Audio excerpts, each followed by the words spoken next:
Okay, so he has become better than the angels to the extent that he's inherited a name more than theirs. For example, to which one of the angels did God ever say, "You are my son, today I become your father"? And again, I will become his father and he'll become my son. So it's asking the questions, which one of the angels did he ever say that to? And it's kind of, it's like a Hebraic rhetorical. None of them. See, for example, which one of the angels did God ever say, "You're my son, today I begotten you"? None of them. Can I see something? Yeah, go ahead. So we have like a study guide. So if you click on any of the verses, for example, this number 5, Sure.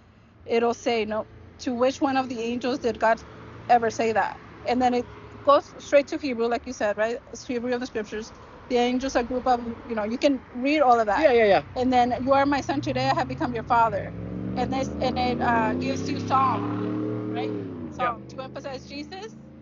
So once you go to the extra information, that'll be a lot helpful. Sure, and and I'll be honest with you, I've done that, but here in Hebrews, it's clearly saying that Jesus said that the Father's talking about, or the Hebrew writer here, which we don't know who it is, who wrote Hebrews. We don't. A lot of people think it's Paul. Some people think it's Barnabas. So it's an unknown writer, but nonetheless, the writer is saying, to which of the angels did God ever say, "You're my son"? And the answer, none of them. And which one does they said, "Today I've begotten you"? None of them. And to me, it's an impossibility, especially when Jesus himself, there are instances in the Bible. If you look at the Greek word ego eimi, there's parts where Jesus says, "I am." There's an instance in John 8:24 where Jesus is talking to the Pharisees, and he says, "Unless you believe I am, you will perish in your sins." And then in John 8:58, he says, "Before Abraham was, I am." And they go, "Wait a minute, this guy's not even older than us. He's claiming to be before Abraham." And they pick up stones to stone him. So there's a reason why they picked up stones to stone him. And do you know why? If you don't, it's fine. It's just, I'm just kind of having a dialogue. So when they pick up the stones to stone him, it's because he was teaching something that was against what the religious leaders were teaching. And expound upon that for me. So, since my... And it's okay I know it's kind of on the spot, so I'm not... No, it's not necessarily on the spot, but since I usually just go to the Spanish... I got it, yeah. It's like my translation in the Bible sense. Is Spanish your first language? That's cool. That one is like, I can tell you everything in Spanish, and sure. like, here's what it is. Yeah. Like, I'm trying to translate what it would say in the English version to the Spanish version. Okay. Yeah? Well, yeah. No, I got you. And just real quick, so all the Bibles that are out circulating, let's go, ESV, NIV, just keep running down the line. We can test all of those by looking at the Greek, because the first Bibles that were written were in Greek, right? And we have these manuscripts and everything else. But the reason why I keyed in on this "I am" is because, and they pick up stones to stone him, because what was the penalty for why would they stone somebody? It was for the crime of blasphemy. It's because he was saying, "I am." If you look at Exodus 3:14 in the burning bush, there's an instance where Moses asks, he's getting the marching orders from God, from Yahweh, and he says, "Well, who should I say sent me?" And he says, "Tell them I am sent you." So Jesus is claiming to be that I am, Yahweh. That word Yahweh is who Jesus is claiming to be. Same thing happens in Matthew 13, and then I'll shut my mouth. Okay. On Matthew 13, it's just interesting stuff to think about, right? Maybe something you haven't heard before. No, I've heard already. Okay, so in Matthew 13, he's walking on water, and there's a storm. They go, "Oh, it's a ghost," or whatever. And he says, "Fear not." And a lot of translations butcher this. He says, "Oh, it's me," or "It's I." But if you look at the translation, it says, "I am," meaning in that Hebrew thinking, I'm God. And then he gets on the boat, and in the New World Translation, it says they gave him obeisance, right? It says obeisance, almost like a tip to the hat. But if you look at that Greek word proskuneho, it means they worshipped him in the boat.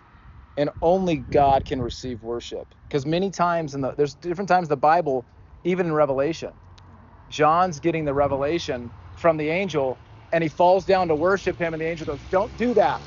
Worship God alone. So Jesus, in that instance, he accepts worship. And like I said, check that in Matthew 13, where it says in your Bible, obeisance. But if you look at the Greek word, it's proskuneho, and it's the exact same Greek word used in Revelation 7:11 for worship to Jehovah. So what was it? Matthew what? 13. Oh, 13. Yeah. Oh, sorry. Matthew 14. That's my fault. Sorry. Okay. I spent quite a bit of time in Matthew. Yeah. Yeah, So, as you should, right? Because you don't want to take anybody's word for it. You want to No, and that's very good. I'm so glad you said that. It's because you don't want to take my word for it. Yeah. The Bible says to test all things. Yeah. To hold fast that which is good. And it also tells us in 1 John 4:1 to test the spirits, to see whether or not they are from God. So my challenge, I guess, you guys are awesome for taking the time to talk, and I have a lot of respect for you all. You come out here, and even on hot days, it's actually really nice. You guys come out here and you're willing to, contend for your faith, like it says in Jude, to contend for the faith that was once for all given to the saints. So with all that challenge that's kind of going on right now, test everything the Watchtower tells you. Test everything I'm telling you. Yeah. Because these are things that I've done when I've tested the Watchtower, when I've tested other people, because there seems to be some sort of like pulpit power that people have, where they're on the pulpit and everyone thinks, oh my gosh, this guy has all the answers. And come to find out, they really don't. Yeah. Right? So, anyway. What was it? I don't mean to interrupt you. Yeah, no, it's fine. I was just jabbering. Matthew 14. Yeah. So if you look in Matthew 14, and it's just probably when so it's after John the Baptist. So John the Baptist, he ends up getting beheaded. Jesus feeds the 5,000, and then the disciples go on the boat. Jesus stays behind, and then there's a big storm that comes, right? And then he says this. Then it's the scene where he's walking on water. Yes. Okay. So you have a little faith, you doubt. Let's see. Oh yeah. So in 33, well, you have the it is I, or I am, don't be afraid. Take heart, it is I, do not be afraid. That's in 27. But then the worship part is exactly where you said. You said it was in 32 and 33. 32. Yeah, 32 and 33. So let me see how it says it. Yeah, let me see.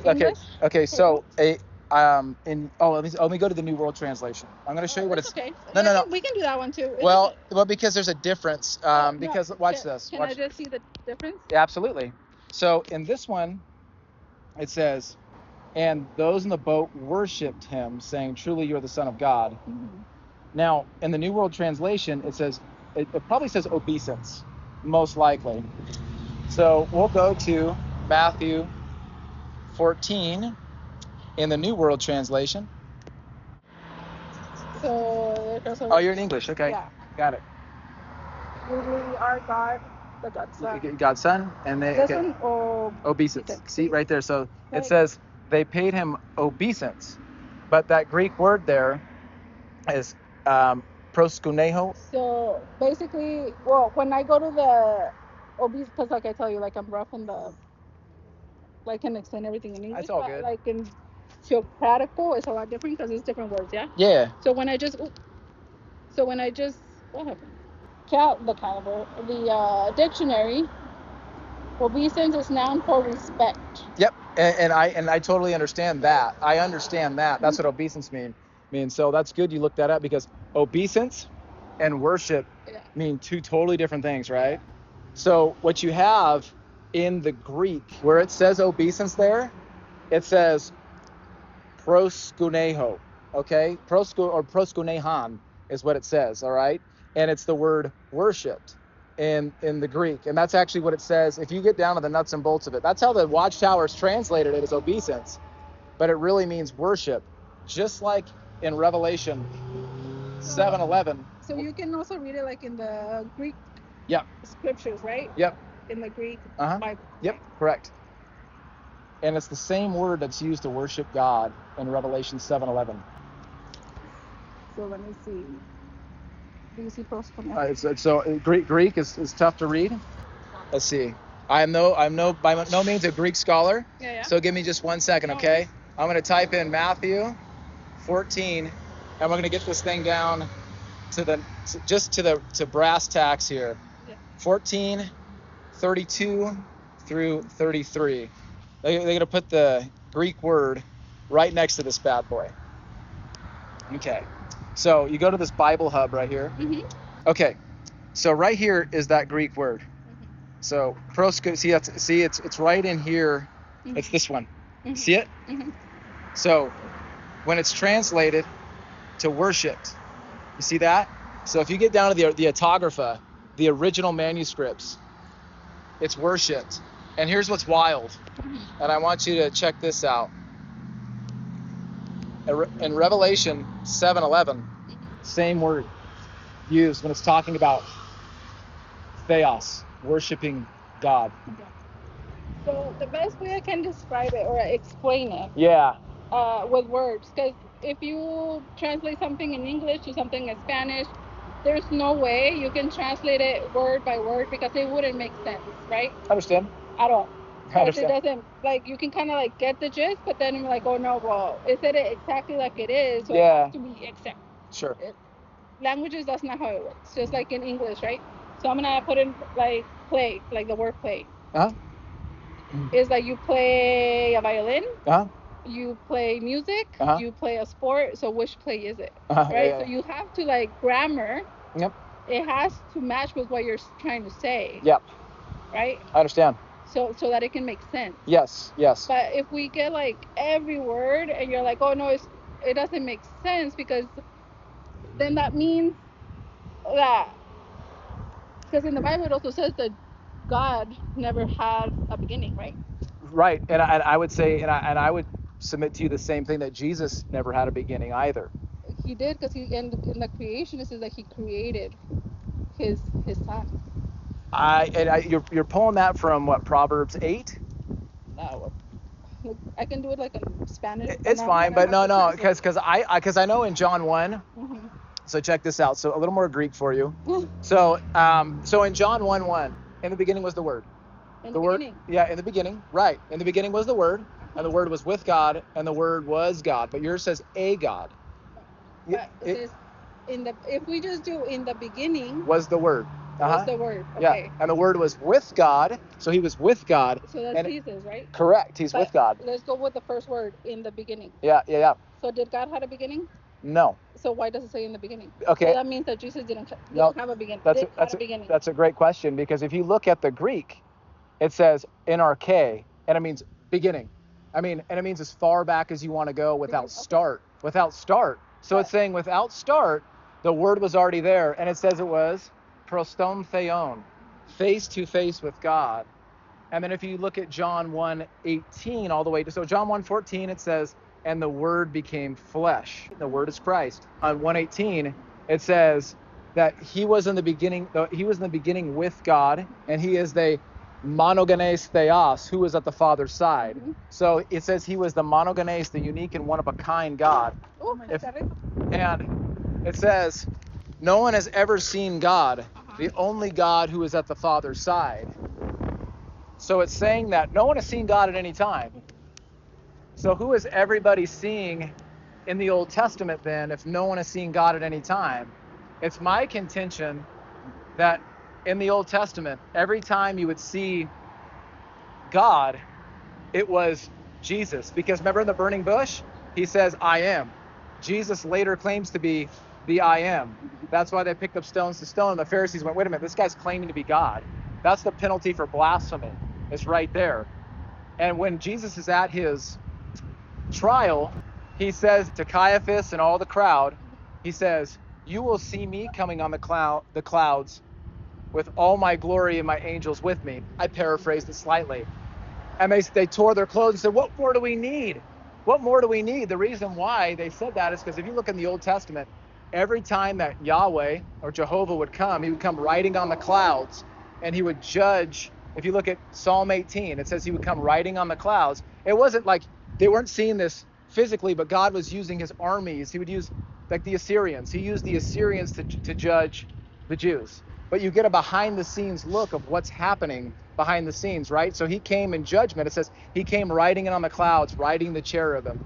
So when they were saying this, when Jesus says, you will see me coming on the clouds, they tore their clothes. What more do we need? And a high priest tearing his clothes is a big deal.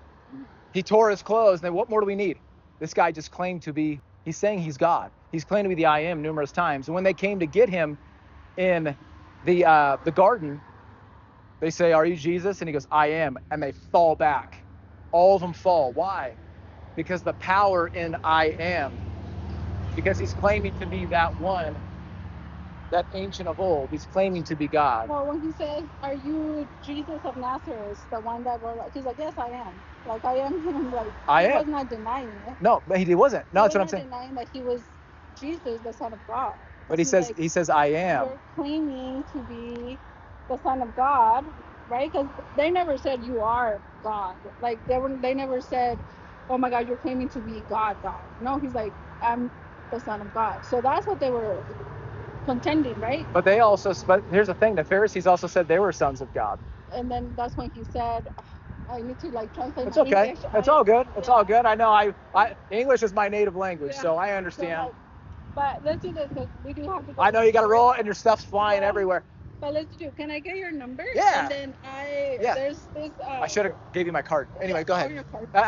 It's in my truck. Oh. Yeah, it's all right there. No, I'm right across. I parked over here. I do a lot of marketing. Oh, I see. Yeah. So I specialize in wheelchairs. So okay. if anyone ever needs a wheelchair or power chair, hit me up. Yeah. So let me get your number because sounds good. If you were totally